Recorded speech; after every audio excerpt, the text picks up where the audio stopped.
You have question number 5. When do you need to see a doctor? Yes, you need to see a doctor if the wound is not healing or you notice any redness, increasing pain, drainage, warmth, or swelling.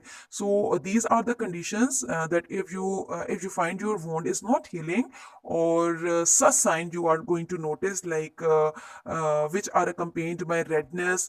You may feel that your pain is increasing by the time, and drainage, like the bleeding is not stopped, and warmth and then swelling. So if you see some sign, then you must see the doctor and get a immediate treatment. Question number 6. What should your first aid consist of?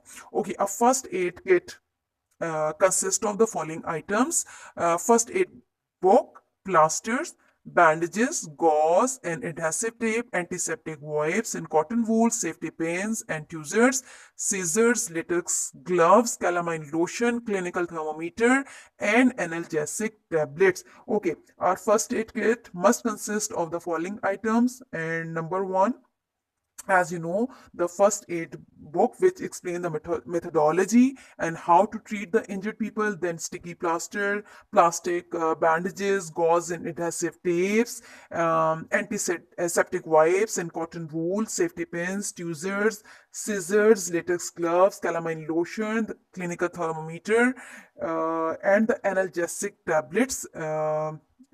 tablets like aspirin or paracetamol. And what is the use of these two tablets, paracetamol or aspirin? Because it reduces the pain, it reduces rather the intensity of the pain that we are bearing.